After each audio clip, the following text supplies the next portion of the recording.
ধন্যবাদ। জয় কামতাপুর। আজকে উত্তরবঙ্গবাসী, গ্রেটার কুচবিহার বা কামতাপুরীবাসী, আজকে ভারত সরকারও আমরা কেএসডিসি বা গ্রেটার কুচবিহার সমর্থন দিচ্ছি। দেওয়াতে আজকে পশ্চিমবঙ্গ ঝলঝলা বিজেপি সরকার গঠিত হয়েছে। হওয়ার পরে আমরা যেটা জানি সেটা হল আইকনিক লিডার জীবন সিং মানে বিজেপি। আজকে বিজেপি যখন কোনো অস্তিত্ব ছিল না,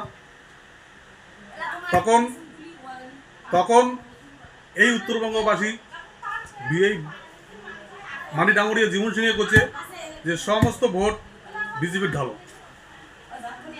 তার জন্যে আজকে বিজেপি সরকার গঠিত হয়েছে পশ্চিমবঙ্গ। তো যখন বিজেপির কাউ ছিল না তখন জীবন সিং কিন্তু ছিল। তা আজকে সেই জায়গা গ্রেটার কুচবিহার বা কামতাপুরবাসীর উপরে অত্যাচার শুরু হয়েছে, লাগাতার চলছে, পরি যাবারে লেগছে। তা আমরা যেটা জানি নেতা কিন্তু জীবন সিং, বিজেপির নেতা কিন্তু জীবন সিং। সেটা পশ্চিমবঙ্গের বা উত্তরবঙ্গের কিছু নেতা আছে না জানির পায়, তাতে আমার কোনো আইসি যায় না। ভারত সরকার, ভারতবর্ষের শীর্ষ নেতৃত্বগুলো জানে যে জীবন সিং মানে কায়। জীবন সিং মানে হলো বিজেপি। আর যদি বিজেপির থেকে আমরা সমর্থন তুলি নেই, তাহলে কিন্তু চারোপাকে কিন্তু একদম আন্দোলন শুরু হয়ে যাবে এই বিজেপির বিরুদ্ধে। ওই জন্য আমি একটা কথা কথা এটাকার উত্তরবঙ্গের যেগুলো বিজেপি কর্মী আছে, যেগুলো বিজেপির ছোটো মোটো নেতা আছে, তার আমি একটা বার্তা দিয়েছিলাম। এটাকার রাজবংশী মানুষ, খুবই শান্তিপ্রিয় মানুষ, মানুষগুলো জাগার চেষ্টা করেন না, মানুষগুলো ভয় দেখার চেষ্টা করেন না। আমরা কিন্তু আর আগের মতো রাজবংশী নমাই, আমরা কিন্তু সব বুঝি, সব জানি, আমরা কিন্তু আগের জায়গার নাই। আর তার জন্য আমি কম এই রাজবংশী কামতাপুরী মানুষের উপরে যে অত্যাচার করাটা বন্ধ করো। বন্ধ না করলে আমরা কিন্তু বৃহত্তর আন্দোলন করতে কিন্তু বাধ্য হব।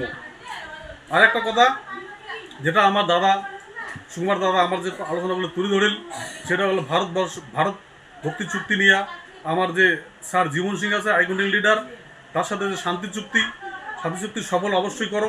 ভারত সরকারকে আমরা এটা করা চাই। যদি এটা না করেন তাহলে তো তার ব্যবস্থা আমরা নিশ্চয়ই করব। আজকে আমরা যে পশ্চিমবঙ্গ সরকারকে জিতে আনছি, আমার কি না লাভটা কী হল? না তো আমার সরকার কিছু শুনিল লাগছে, না আমার জন্য কিছু করিল লাগছে।